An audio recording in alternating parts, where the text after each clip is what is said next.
Wapendwa, katika siku hii ya leo mama kanisa anatuletea mambo ambaye tukiangalia na kuyatafakari vizuri yanaweza yakatusaidia katika kipindi hiki cha Kwaresma. Leo ilikuwa Jumapili ya pili. Tusisahau kwamba Jumapili iliyopita tuliona Yesu jinsi alivyojaribiwa kule mlimani, mlima wa majaribu. Akiwa huku akijaribiwa na shetani ibilisi. Alienda kusali. Kumbe katika kusali akakutwa kujaribiwa. Umeona? Sasa asingekuwa na lengo la kusali, kwa sababu katika kusali tunajenga urafiki na Mwenyezi Mungu. Katika kusali anawasiliana na baba yake. Katika hata lengo lake la kuwasiliana na baba yake anampa nguvu za kushinda majaribu. Mara nyingi tunashindwa kwa sababu ya kutosali kama ipasavyo. Jiulize, Yesu asingeenda kusali, kujiweka sawa, kupata yale utukufu wake Mwenyezi Mungu, kuongea na baba yake, ingekuwaje katika ile majaribu? Aliweza kushinda kwa sababu alikuwa amejipanga. Tumsifu Yesu Kristo. Na alienda mlimani. Katika desturi ya Wayahudi, mlimani ni mahali ambapo uwepo wa Mungu unaonekana. Ni mahali ambapo watu kirahisi wanaweza kukutana na Mwenyezi Mungu. Ni mahali ambapo yametengwa kwa ajili ya kusali. Tukisoma kitabu cha Kutoka sura ya 34 haya ya kwanza mpaka 30, tunaona kwamba Musa alienda mlima wa Sinai kukutana na Mwenyezi Mungu. Alienda mlima. Alipoenda mlima wa Sinai akakutana na Mwenyezi Mungu, akazungumza naye, akaongea naye. Lakini aliposhuka kutoka ule mlima, tunaona tu kwamba sura yake ilikuwa imetameta, ilikuwa imeng'aa. Haruni na watu wa Israeli walipomuona wakaogopa sana, kwa sababu ya kile utukufu wake Mwenyezi Mungu uliojulikana kwake baada ya kuonana na Mwenyezi Mungu. Tumsifu Yesu Kristo. Sasa leo tunaona tu tena kwamba Yesu anaenda mlimani. Na nimefurahi sana madhumuni yake ili kuomba. Sawa. So katika kuomba akakutana pia ili kuonyesha kwa sababu tunaambiwa kwamba kwa kwenda huku na ng'ara uso na kugeuka sura, hii ni kumtayarisha kwa mateso yake. Na hawa Petro, Yohana na Paulo, Petro, Yohana na Yakobo waweze kujua. Inawezekana hawajajua yeye ni wa namna gani. Hawajatambua namna atakayomtukuza Baba ni kupitia mateso na kuuawa. Na tukawaambia kwamba wakiwa huku katika kusali na kuomba kule mlimani, wakaelemewa na usingizi. Maana nyingi tunalemewa na usingizi. Na sio mara kwanza tunakuta kwamba wanaelewa usingizi. Hata baadaye tunaona tu katika ile bustani, wakati Yesu alimwambia kwamba kaeni hapa mkeshe mkiomba msije mkaingia majaribuni. Aliporudi tena akaenda kusali akawakuta wamelala. Akasema, je, wamelala? Hakuweza kukesha nami hata sali moja. Roho ni radhi lakini mwili ni dhaifu. So lakini sasa hawa katika kuamka, kumbe wakaona Yesu akizungumza na Elia na Musa. Musa akiashiria Torati na Elia akiashiria manabii. So manabii wameshatabiri, wameshaambiwa kwamba Yesu atakufa kupitia mateso na makali, na atauawa mikono ya waandishi na hawa Mafarisayo na makuhani watakuwa, lakini siku 3 Mungu atamtukuza.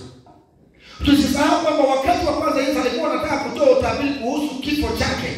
Petro huyu ambaye leo anaongea kwa ushangaa hakuelewa. Akaanza kukemea Yesu, hashwa mbona hili haitakupata? Haiwezekani, inakuaje? Kwa sababu walikuwa wamemuona kama mfalme aliyekuja kushindana na maadui yao, kuwapatia ushindi wa kivita, lakini sio kama mapenzi ya Mwenyezi Mungu yatakayotimia. Hii Yesu atakuja kutawala kupitia mateso makali, katika utukufu wake atawapatia watu wake amani. Tumsifu Yesu Kristo. So wakati Petro kwanza Yesu anatoa uaguzi kwa ajili ya kifo chake, Petro alimkemea. Yesu akamwambia, nenda nyuma yangu Shetani, kwa sababu mawazo yako sio hawazi kama mambo ya kimbinguni, unawaza kama wanadamu. Lakini leo sasa Petro anaona matendo haya kwa namna ya ajabu. Tumsifu Yesu Kristo. Akiona Yesu akizungumza na Musa na Elia, habari ile ile ambayo Yesu alikuwa tu amewafunulia, lakini hawakuelewa hata mpaka Petro anamkemea Yesu. Baada haya yote wakashikwa na utukufu wa Mwenyezi Mungu. Tumsifu Yesu Kristo. Wakaona Yesu ameng'ara, amegeuka usura mbele yao. Sasa walipokaa katika hiyo usingizini, wakaona kwamba Yesu peke yake. Kwa ushangaa akasema, Bwana mkubwa, ikiwezekana tujenge vibanda vitatu hapa, kimoja chako wewe, cha Musa na cha Elia. Hata yeye atakuwa wapi? Alikuwa anaongea kwa ushangao. Kwa kweli, kwa neema na baraka zake Mungu, nimefika katika ile mlima huu wa kugeuka sura nikiwa kwenye hija nchi takatifu Israeli. Ni mahali sehemu mrefu sana mno. Tulipita magari jinsi walivyotengeneza njia kwa namna ya ajabu. Pia hii unazunguka mpaka kufika huko.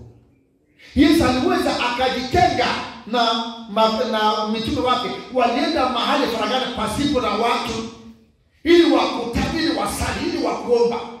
Na kipindi hiki sasa cha Kwaresima ni kipindi pia kwa kujitenga na malimwengu.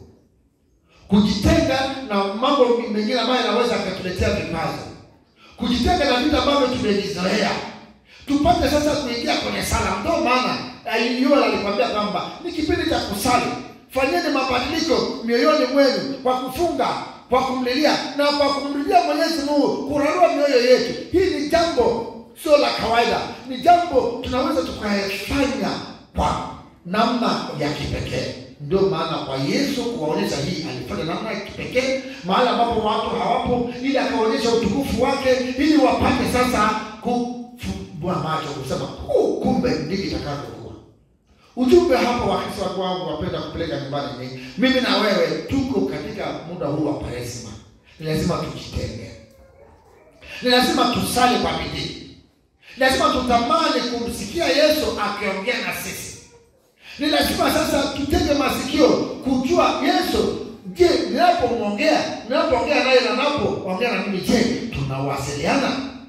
Mbona ametupatia uhakikisha, Mungu wetu ametupatia uhakikisha kwamba ataniita nami nitamwitikia, nitamwokoa na kumtukuza. So katika kupata nafasi ya kuwasiliana na Mwenyezi Mungu, tumeweza kuweka vikwazo vingi ambavyo vinaweza kutudhoofisha, vinaweza kutupeleka nyuma, ili tusije tukawasiliana naye vizuri.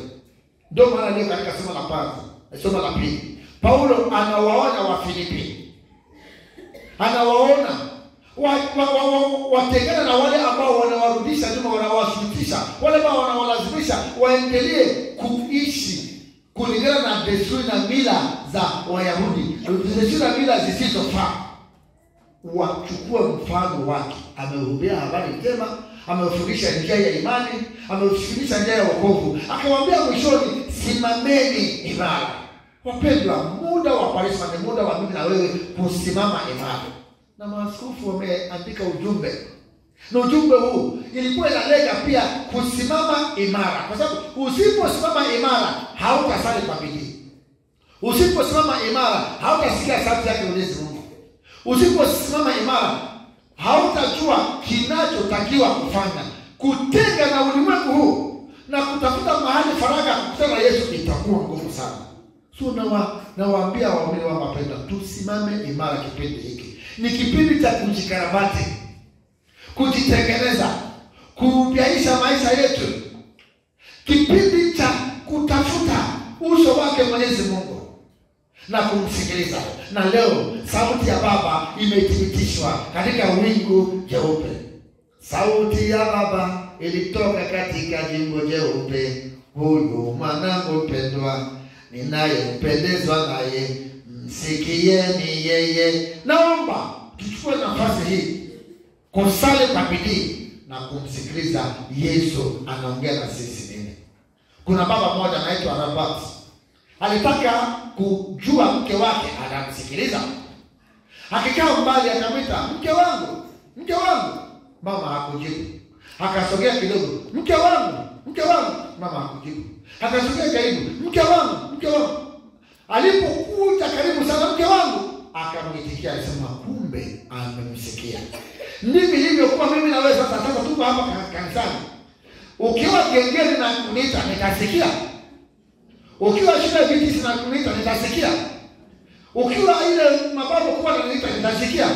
Lakini ukiwa karibu na mimi hapa ukiniita nitasikia. Ndivyo ilivyokuwa mimi na wewe na Mwenyezi Mungu. Pale ambapo tunakuwa karibu na Mwenyezi Mungu, ndio sasa naweza akatusikia.